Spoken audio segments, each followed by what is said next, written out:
வணக்கம். வேந்தரின் இளங்கதிர் முற்பகல் செய்திகளுக்காக ஆர்த்தி. முதலில் தலைப்புச் செய்திகள். பிரிக்ஸ் மாநாட்டுக்காக உலக தலைவர்கள் வருகை. கோவாவில் பல மடங்கு பாதுகாப்பு அதிகரிப்பு.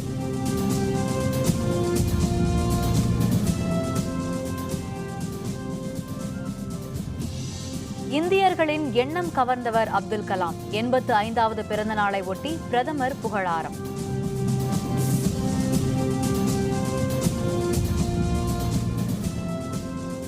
பாசனத்துக்காக 18,000 கன அடி நீர் தொடர்ந்து திறப்பு. மேலும் குறைகிறது மேட்டூர் அணை நீர்மட்டம்.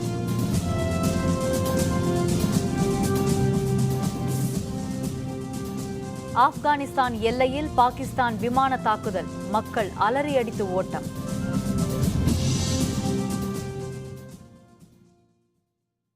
பிரிக்ஸ் நாடுகளின் 2 நாள் உச்சி மாநாடு கோவா மாநில தலைநகர் பனாஜியில் இன்று தொடங்குகிறது. உலக தலைவர்களின் வருகையை ஒட்டி கோவாவில் பலத்த பாதுகாப்பு ஏற்பாடுகள் செய்யப்பட்டுள்ளன. இந்தியா, ரஷ்யா, சீனா, பிரேசில், தென்னாப்பிரிக்கா ஆகிய 5 நாடுகள் பங்கேற்கும் 2 நாள் மாநாடு கோவாவில் இன்று தொடங்க உள்ளது. மாநாட்டில் பங்கேற்க பிரதமர் நரேந்திர மோடி நேற்றே கோவா சென்றுவிட்டார். பிரேசில் அதிபர் மைக்கேல் தெமர், தென்னாப்பிரிக்க அதிபர் ஜாக்கப் ஜூமா ஆகியோர் மாநாட்டில் பங்கேற்க இன்று கோவா வந்து சேர்ந்துள்ளனர். உலக தலைவர்களின் வருகை காரணமாக கோவாவில் பாதுகாப்பு பலப்படுத்தப்பட்டுள்ளது. கோவா கடல் பகுதியில் இந்திய போர்க்கப்பல்கள் பாதுகாப்புக்காக நிறுத்தப்பட்டுள்ளன. பிரிக்ஸ் மாநாட்டில் பங்கேற்பதற்காக கோவாவிற்கு சற்று முன்னர் ரஷ்ய அதிபர் விளாடிமிர் புதின் வந்திறங்கினார். அவருக்கு சிறப்பான வரவேற்பு அளிக்கப்பட்டது.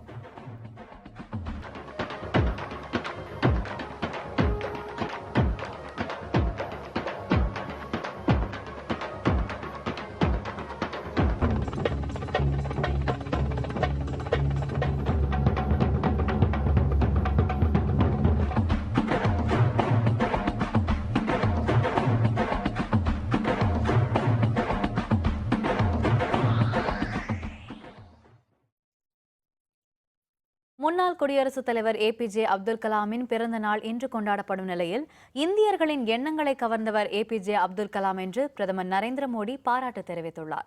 முன்னாள் குடியரசுத் தலைவர் அப்துல் கலாமின் 85வது பிறந்த நாள் இன்று இளைஞர் எழுச்சி நாளாக தமிழகம் மற்றும் நாடு முழுவதும் கொண்டாடப்பட்டு வருகிறது. பல்வேறு பள்ளி கல்லூரிகளில் கலாம் தொடர்பான நிகழ்ச்சிகள் நடத்தப்பட்டு வருகின்றன. அப்துல் கலாம் நினைவாக பேச்சு போட்டி, கட்டுரை போட்டி, கவிதை போட்டி போன்றவை நடைபெறுகின்றன.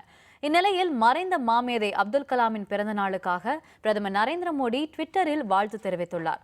ஒவ்வொரு இந்தியரின் எண்ணங்களையும் கவர்ந்தவர் அப்துல் கலாம் என அவர் புகழாரம் சூட்டியுள்ளார்.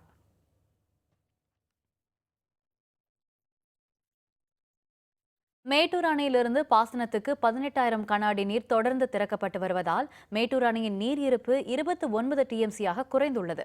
டெல்டா பாசனத்துக்காக மேட்டூர் அணை கடந்த 20ஆம் தேதி திறக்கப்பட்டது. உச்சநீதிமன்ற உத்தரவுப்படி கர்நாடக அரசு அதன் அணைகளில் இருந்து நீர் திறந்துவிடும் நிலையில் மேட்டூரிலிருந்து டெல்டா பாசனத்துக்காக கடந்த 13ஆம் தேதி முதல் 18,000 கன அடி நீர் திறக்கப்பட்டு வருகிறது. இப்படி தொடர்ந்து தண்ணீர் திறக்கப்பட்டு வருவதால் கடந்த 2 நாட்களாக மேட்டூர் அணை நீர்மட்டம் குறைந்து வருகிறது. அணை நீர்மட்டம் தற்போது 65.84 அடியாகவும் அணையின் நீர் இருப்பு 29 TMC-ஆகவும் உள்ளது. மேட்டூர் அணை நீர்மட்டம் வெகுவாக குறைந்து வருவதால் பாசனத்துக்காக தொடர்ந்து நீர் திறக்க முடியுமா என்ற கேள்வி எழுந்துள்ளது. இதே நிலை தொடர்ந்தால் குடிநீர் தேவைக்கு கூட தட்டுப்பாடு ஏற்படும் சூழல் உருவாகும் என கூறப்படுகிறது. காவிரி மேலாண்மை வாரியம் அமைக்காத மத்திய அரசை கண்டித்து திருச்சியில் காங்கிரஸ் சார்பில் உண்ணாவிரத போராட்டம் நடைபெற்றுக் கொண்டிருக்கிறது. தமிழகத்திற்குரிய தண்ணீரை பெற்றுத்தர மத்திய அரசு நடவடிக்கை எடுக்க வேண்டும் என்றும், காவிரி மேலாண்மை வாரியத்தை அமைக்காத மத்திய அரசை கண்டித்தும், உச்சநீதிமன்றத்தின் தீர்ப்பை மதிக்காத கர்நாடக அரசை கண்டித்தும் திருச்சி தென்னூர் உழவர் சந்தையில் தமிழ்நாடு காங்கிரஸ் கமிட்டி தலைவர் திருநாவுக்கரசர் தலைமையில் உண்ணாவிரத போராட்டம் தற்போது நடைபெற்று வருகிறது. இந்த உண்ணாவிரத போராட்டத்தில் காங்கிரஸ் கட்சியின் மூத்த தலைவர் குமரி அனந்தன், KV தங்கபாலு, சட்டமன்ற உறுப்பினர் ராமசாமி உள்ளிட்ட ஏராளமானோர் பங்கேற்று வருகின்றனர். இந்த போராட்டத்திற்கு திராவிடர் கழக தலைவர் கி. வீரமணி உள்பட பலர் ஆதரவு தெரிவித்துள்ளனர். உடல்நலக்குறைவு காரணமாக சென்னை அப்போலோ மருத்துவமனையில் முதல்வர் ஜெயலலிதா சிகிச்சை பெற்று வருகிறார். முதல்வர் நலம் பெற்று வருவதாக மருத்துவமனை நிர்வாகம் அறிவித்து வருகிறது. தில்லி எய்ம்ஸ் மருத்துவமனை மருத்துவர்களும் லண்டன் டாக்டரும் சிகிச்சை அளித்து வருகின்றனர். இது பற்றிய விரிவான தகவல்களை தருகிறார் நமது செய்தியாளர் சையத். தமிழக முதல்வர் ஜெயலலிதா உடல்நலக்குறைவால் கடந்த மாதம் 22ஆம் தேதி சென்னை அப்போலோ மருத்துவமனையில் அனுமதிக்கப்பட்டார். அவருக்கு அப்போலோ மருத்துவக் குழுவினர் லண்டன் மருத்துவர் ரிச்சர்ட் ஃபீலே தலைமையில் தீவிர சிகிச்சை அளித்து வருகின்றனர். அதேபோல டெல்லி எய்ம்ஸ் மருத்துவ குழுவினரும் தற்போது அப்போலோ மருத்துவமனையில் முதல்வர் ஜெயலலிதாவிற்கு சிகிச்சை அளித்து வருகிறார்கள். இந்த நிலையில் லண்டன் மருத்துவர் ரிச்சர்ட் ஃபீலே மீண்டும் 3வது முறையாக சென்னை அப்போலோ மருத்துவமனைக்கு வந்துள்ளார். அவர் 3வது நாளாக தங்கியுள்ள நிலையில் இன்று காலை 9 மணி அளவில் சென்னை அப்போலோ மருத்துவமனைக்கு வந்தார். அதேபோல டெல்லி எய்ம்ஸ் மருத்துவ குழுவினரும் தற்போது அப்போலோ மருத்துவமனைக்கு வந்திருக்கிறார்கள். இந்த நிலையில் முதல்வருக்கு தொடர் சிகிச்சை அளிக்கப்பட்டு வருகிறது.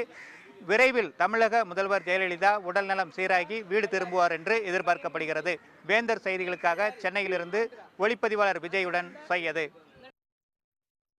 இலங்கை படையால் சிறைப்பிடிக்கப்பட்ட தமிழக மீனவர்கள் 5 பேரையும் 115 விசைப்படகுகளையும் விடுவிக்க கோரி ராமேஸ்வரம் மீனவர்கள் கடந்த 8 நாட்களாக வேலை நிறுத்தத்தில் ஈடுபட்டு வந்தனர். வேலை நிறுத்தத்தை தற்காலிகமாக நிறுத்த முடிவெடுத்த அவர்கள் இன்று முதல் மீண்டும் மீன்பிடி தொழிலை தொடங்கியுள்ளனர். இது பற்றிய விரிவான விவரங்களை தருகிறார் நமது ராமேஸ்வரம் செய்தியாளர் ராஜ்குமார். இலங்கை கடற்படையால் சிறைப்பிடிக்கப்பட்டு இலங்கை வசம் உள்ள 115 விசைப்படகையும் 5 மீனவர்களையும் உடனே விடுதலை செய்ய வேண்டும், பாரம்பரிய இடத்தில் மீன்பிடிக்க வழிவகை செய்ய வேண்டும், இந்திய இலங்கை மீனவர்களின் 4ஆம் கட்ட பேச்சுவார்த்தையை உடனே தொடங்கிட வேண்டும் உள்ளிட்ட கோரிக்கையை வலியுறுத்தி ராமேஸ்வரம் மீனவர்கள் 8 நாட்களாக வேலைநிறுத்த போராட்டத்தில் ஈடுபட்டு வந்தாங்க. இந்த நிலையில் நேற்று மீனவர்களின் அவசர ஆலோசனை கூட்டம் ஒன்று நடைபெற்றது. அதாவது இந்த கூட்டத்தில் மீனவர்களின் வாழ்வாதாரத்தை கருத்தில் கொண்டு இந்த போராட்டத்தை தற்காலிகமாக நிறுத்திக் கொள்வதாக மீனவர் தெரிவிச்சிருக்காங்க. இந்த நிலையில் இன்று ராமேஸ்வரத்திலிருந்து 500க்கும் மேற்பட்ட விசைப்படகுல 2000க்கும் மேற்பட்ட மீனவர்கள் தற்போது மீன்பிடிக்க சென்றிருக்காங்க. அவர்கள் மீன்பிடிக்க செல்லும் போது கோரிக்கையும் வைத்திருக்காங்க. அதாவது இலங்கை கடற்படை எந்த பிரச்சனையும் மீன்பிடிக்க மத்திய மாநில அரசுகள் உரிய நடவடிக்கை எடுக்க வேண்டும் கோரிக்கை வச்சிருக்காங்க. இது மட்டும் இல்லாமல் இதற்கு முன் வைத்த கோரிக்கையை மத்திய மாநில அரசுக்கு உடனே நிறைவேற்ற வேண்டும். அப்படி நிறைவேற்ற தரும் பட்சத்தில் அடுத்த கட்ட போராட்டத்தை மேற்கொண்டு நடத்த போவதாக மீனவர்கள் தெரிவிச்சிருக்காங்க. வேந்தர் செய்திகளுக்காக ராமேஸ்வரம் மீன்பிடி துறைமுகத்திலிருந்து செய்தியாளர் ராஜ்குமார். சென்னையில் மர்ம காய்ச்சல் காரணமாக ஒரே குடும்பத்தைச் சேர்ந்த 2 குழந்தைகள் உட்பட ஒரே நாளில் 4 குழந்தைகள் பலியாகினர். சென்னை பல்லாவரத்தை அடுத்த பொலிச்சலூர் பகுதியைச் சேர்ந்த ஃபாத்திமா என்ற 8 வயது சிறுமியும் முகமது என்ற 4 வயது சிறுவனும் காய்ச்சல் காரணமாக எழும்பூர் அரசு குழந்தைகள் நல மருத்துவமனையில் அனுமதிக்கப்பட்டிருந்தனர். தீவிர சிகிச்சை பிரிவில் அனுமதிக்கப்பட்ட அவர்கள் சிகிச்சை பலனின்றி நேற்று மாலை இறந்துவிட்டனர். இதற்கு மருத்துவர்களின் அலட்சியமே காரணம் என பெற்றோர் குற்றம் சாட்டியுள்ளனர். இதேபோன்று மதுரவாயல் பகுதியைச் சேர்ந்த ஏஞ்சல் என்ற 6 வயது குழந்தை உட்பட மேலும் 2 குழந்தைகள் மர்ம காய்ச்சல் காரணமாக இறந்ததாக தெரிய வந்துள்ளது. மொத்தம் 4 குழந்தை இருக்குது, இறந்துட்டாங்க. அப்புறம் பார்த்தீங்க அப்படின்னா இன்னும் எத்தனை குழந்தை சீரியஸாக இருக்குதுங்கிறதே தெரியலை. ரொம்ப பேரண்ட்ஸ் பார்த்தீங்கன்னா ரொம்ப பதட்டமாகவே இருக்கிறாங்க. ஒரு சரியான ட்ரீட்மெண்ட்டும் கிடையாது உள்ள. இன்ன வரைக்கும் பார்த்தீங்க அப்படின்னா ஒரு பெரிய டாக்டர்ஸோ யாரோ வந்து சரியான குழந்தைகளுக்கு ட்ரீட்மெண்ட் எடுக்கிற மாதிரியே இன்ன வரைக்கும் எங்களுக்கு தெரியவில்லை. அதே மாதிரி இந்த குழந்தைய வந்து எந்த அளவுக்கு பாதிச்சிருக்குது, என்ன டெங்கு காய்ச்சலா இல்லை என்னங்கிறதே தெரியலை, என்ன வைரல் ஃபீவராங்கிறது எந்த பேரண்ட்ஸுமே இன்ன வரைக்கும் தெரியப்படுத்தலை சார். எழும்பூர் அரசு குழந்தைகள் நல மருத்துவமனையில் தீவிர சிகிச்சை பிரிவில் அனுமதிக்கப்பட்டுள்ள குழந்தைகளுக்கு மருத்துவர்கள் முறையாக சிகிச்சை அளிக்க வேண்டும் என அவர்களின் பெற்றோர் மற்றும் உறவினர்கள் தெரிவித்துள்ளனர். டாக்டருங்க வராங்க, ரவுண்ட்ஸ் பார்க்குறாங்க, போயிடுறாங்க. அந்த இடத்துல வந்து கண்டிஷனாக ஒரு டாக்டர் இருக்கணும். ஸ்டாஃப் நர்ஸுங்க பெருசுங்களெல்லாம் நம்பவே கூடாது. சும்மானா வந்து நாங்கள் இதை நம்பி எங்கள் எல்லாரும் அந்த ஹாஸ்பிட்டலுக்கு போனால் காப்பாற்றலான்ட்டு வரோம். இந்த மாதிரி ஒரு சுகாதாரம்லாம் இல்லை, கவனிப்புலாம் இல்லை. அதை நான் எல்லா குழந்தைங்களுக்காக நான் அதை கேட்குறேன். நான் ரொம்ப கஷ்டப்பட்டுட்டேன் அந்த குழந்தைங்களுக்காக. வன்முறையால் பாதிக்கப்பட்டுள்ள ஜம்மு காஷ்மீரில் இன்று 99வது நாளாக முழு அடைப்பு நடைபெறுவதால் இயல்பு வாழ்க்கை முடங்கி போயுள்ளது. ஜம்மு காஷ்மீரில் ஹிஸ்புல் தீவிரவாத அமைப்பின் தளபதி பர்ஹான் வானி கடந்த ஜூலை மாதம் 8ஆம் தேதி சுட்டுக் கொல்லப்பட்டதை தொடர்ந்து வன்முறை வெடித்தது. இதில் காவல்துறையினர் 2 உட்பட இதுவரை 79 பேர் பலியாகியுள்ளனர். 6000க்கும் மேற்பட்டோர் படுகாயமடைந்துள்ளனர். பிரிவினைவாதிகளின் வன்முறை காரணமாக ஊரடங்கு உத்தரவு மற்றும் முழு அடைப்புகள் காரணமாக காஷ்மீரில் இயல்பு வாழ்க்கை தொடர்ந்து முடங்கி போய் உள்ளது. இன்று 99வது நாளாக அங்கு முழு அடைப்பு நீடிக்கிறது. பாகிஸ்தானின் வாசிரிஸ்தான் பகுதியில் சொந்த மக்கள் மீது பாகிஸ்தான் விமானப்படை முன்னறிவிப்பின்றி தாக்குதல் நடத்தியதால் மக்கள் ஆப்கானிஸ்தானுக்குள் இடம்பெயர்ந்து வருகிறார்கள். பாகிஸ்தான் ஆப்கானிஸ்தான் எல்லையில் உள்ள பாகிஸ்தானின் பகுதி வாசிரிஸ்தான். இங்கு தாலிபான் தீவிரவாதிகள் மீது தாக்குதல் நடத்துவதாக கூறி பாகிஸ்தான் தரைப்படையும் விமானப்படையும் திடீர் தாக்குதல் மேற்கொண்டன. மலைப்பகுதி மாகாணமான வாசிரிஸ்தானில் முன்னறிவிப்பின்றி நடந்த இந்த தாக்குதலால் அதிர்ந்து போன எல்லையோர பாகிஸ்தான் மக்கள் ஆப்கானிஸ்தானின் கோஸ்ட் பகுதிக்கு இடம்பெயர்ந்து வருகின்றனர். ஆப்கானிஸ்தான் அரசு அவர்களுக்கு இருக்க இடமும் உணவும் அளித்து வருகிறது. பாகிஸ்தானின் இந்த கண்மூடித்தனமான தாக்குதலுக்கு ஆப்கானிஸ்தான் நாடு கண்டனம் தெரிவித்துள்ளது.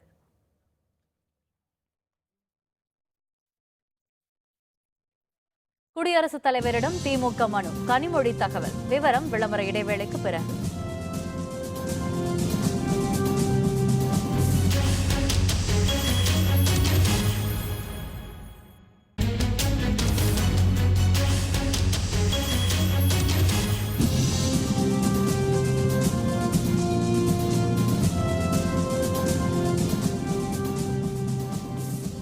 செய்திகள் தொடர்கின்றன. தமிழக அரசு அனைத்து கட்சி கூட்டத்தை கூட்டினால் மட்டுமே பாரதிய ஜனதா அதில் பங்கேற்கும் என தமிழக பாரதிய ஜனதா தலைவர் தமிழிசை சவுந்தரராஜன் கூறியுள்ளார். கோவை செல்லும் வழியில் இன்று சென்னை விமான நிலையத்தில் செய்தியாளர்களிடம் பேசிய அவர், திமுக அனைத்து கட்சி கூட்டத்தை கூட்டும் பட்சத்தில் பாரதிய ஜனதா அதில் பங்கேற்காது எனவும் தெரிவித்தார். காவிரி உயர்நிலைக்குழு வரும் 17ஆம் தேதி காவிரி தொடர்பான ஆய்வறிக்கையை சமர்ப்பிக்க இருப்பதாக கூறிய தமிழிசை சவுந்தரராஜன், அது தமிழக மக்கள் நலனை காப்பதாக இருக்கும் என கூறினார். திமுகவினர் பிரதமரை சந்திக்க செல்வது அரசியல் உள்நோக்கம் கொண்டது எனவும் தமிழிசை குற்றம் சாட்டினார். நிச்சயமாக அரசாங்கம் அனைத்து கட்சி கூட்டம் கூட்டினால் அதில் பாரதிய ஜனதா கட்சி கலந்து கொள்ளும். திராவிட முன்னேற்ற கழகம் அனைத்து கட்சி கூட்டம் கூட்டினால் அதில் பாரதிய ஜனதா கட்சி கலந்து கொள்ளாது. ஏனென்றால் அதில் அவர்களின் பொறுப்பு கிடையாது, ஆட்சியில் இருக்கும் கட்சியின் தான் பொறுப்பு. திமுக தலைவர் கருணாநிதியின் அறிவுறுத்தலின்படி காவிரி பிரச்சினை தொடர்பாக குடியரசுத் தலைவரை சந்தித்து மனு அளிக்க இருப்பதாக திமுக எம்பி கனிமொழி தெரிவித்துள்ளார். சென்னை விமான நிலையத்தில் இன்று செய்தியாளர்களை சந்தித்து பேசிய அவர், திமுக தலைமையிலான அனைத்து கட்சி கூட்டத்தில் நிறைவேற்றப்பட்ட தீர்மானங்களை இன்று மாலை குடியரசுத் தலைவர் பிரணாப் முகர்ஜியை சந்தித்து அவரிடம் வழங்க இருப்பதாக தெரிவித்தார். இந்த சந்திப்பின் போது காவிரி மேலாண்மை வாரியம் அமைக்க வலியுறுத்தப்படும் எனவும், சம்பா குறுவை பாதிக்கப்பட்டுள்ளதால் விவசாயிகளுக்கு இடைக்கால நிவாரணம் வழங்கவும் வலியுறுத்தப்படும் என்றும் கனிமொழி கூறினார்.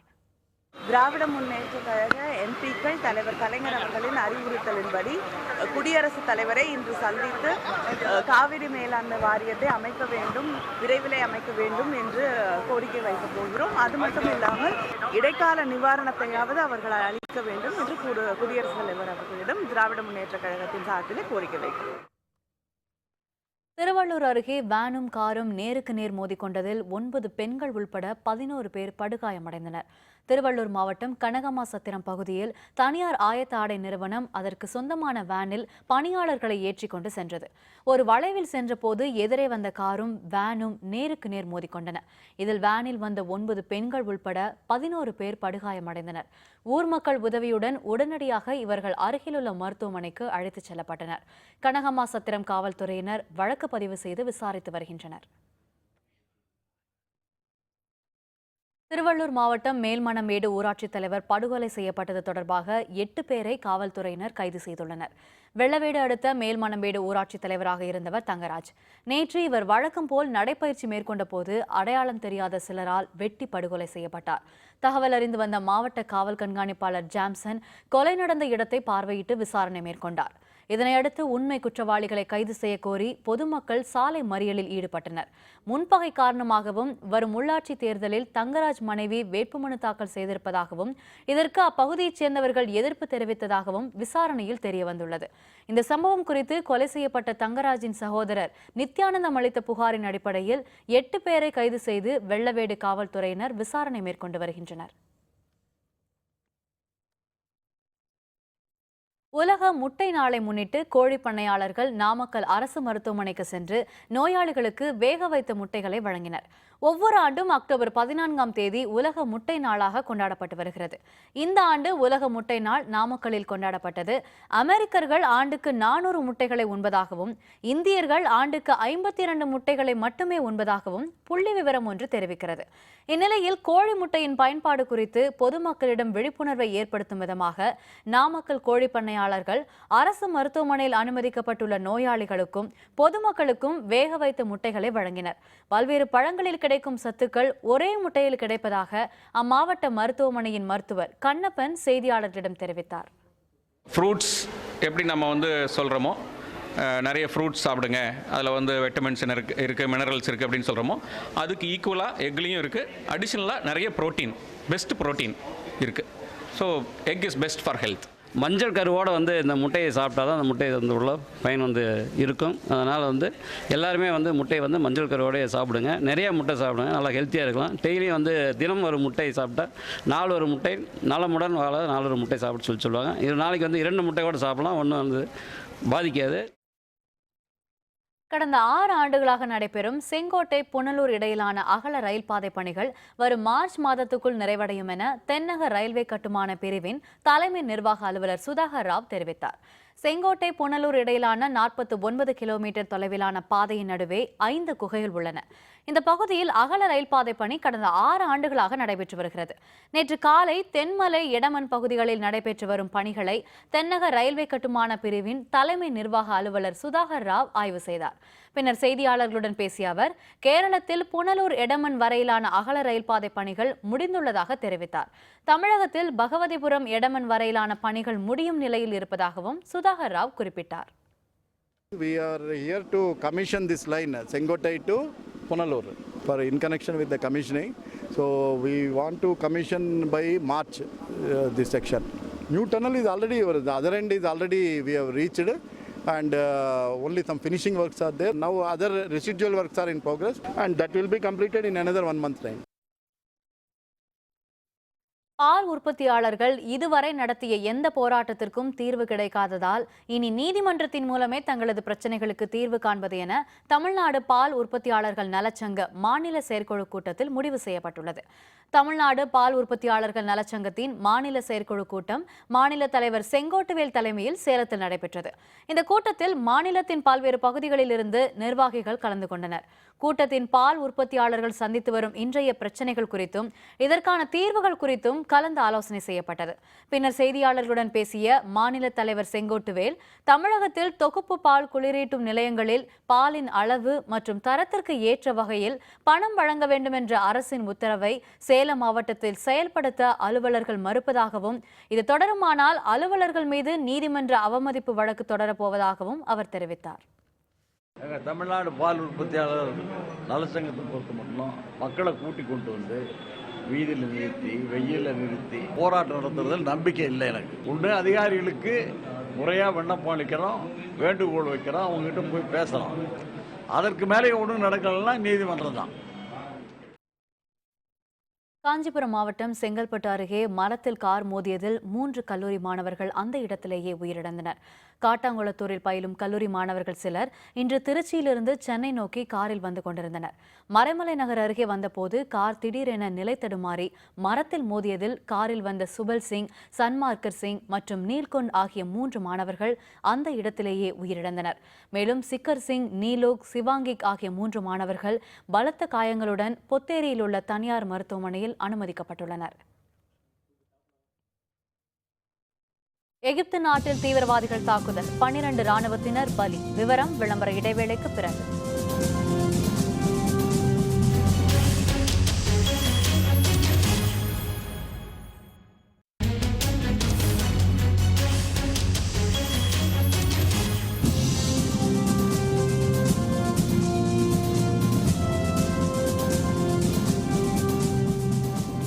செய்திகள் தொடர்கின்றன. இனி அயலக செய்திகள்.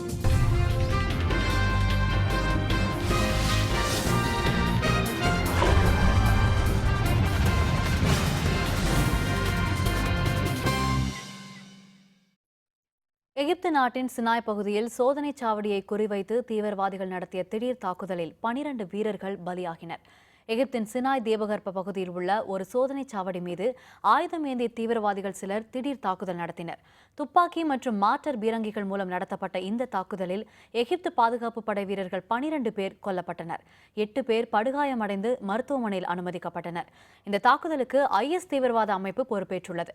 எகிப்து நாட்டில் முன்னாள் அதிபர் மோர்சி பதவி நீக்கப்பட்டதிலிருந்து அங்கு அன்சார் பெய்த் அல் மக்தீஸ் அமைப்புடன் இணைந்து IS தீவிரவாதிகள் தாக்குதல் நடத்தி வருகின்றனர்.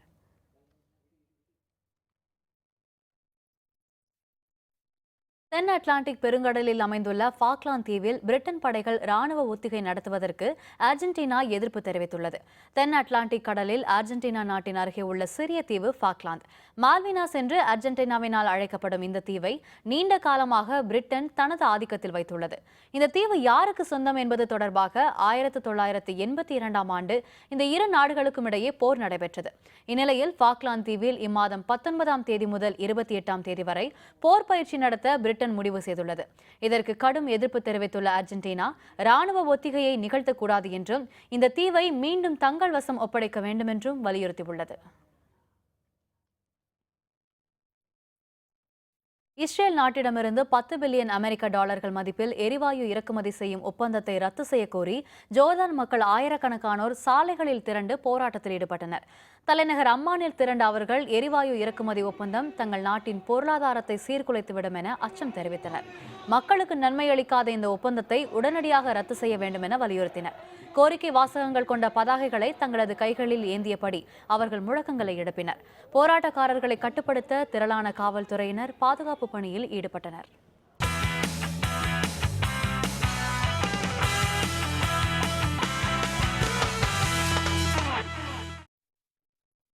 இந்தியன் சூப்பர் லீக் கால்பந்து தொடரின் 13வது லீக் ஆட்டத்தில் கேரள பிளாஸ்டர்ஸ் அணி 1-0 என்ற கோல் கணக்கில் மும்பை சிட்டி அணியை தோற்கடித்தது.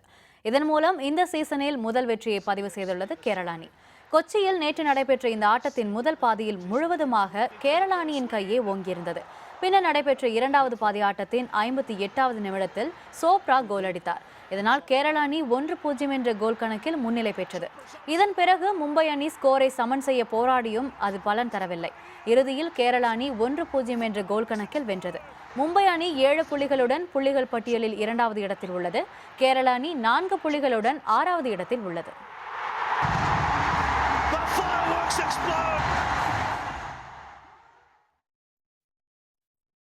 மீண்டும் தலைப்புச் செய்திகள். பிரிக்ஸ் மாநாட்டுக்காக உலக தலைவர்கள் வருகை. கோவாவில் பல மடங்கு பாதுகாப்பு அதிகரிப்பு. இந்தியர்களின் எண்ணம் கவர்ந்தவர் அப்துல் கலாம். 85வது பிறந்த நாளை ஒட்டி பிரதமர் புகழாரம். பாசனத்துக்காக 18,000 கன அடி நீர் தொடர்ந்து திறப்பு. மேலும் குறைகிறது மேட்டூர் அணை நீர்மட்டம். ஆப்கானிஸ்தான் எல்லையில் பாகிஸ்தான் விமான தாக்குதல். மக்கள் அலறி அடித்து ஓட்டம்.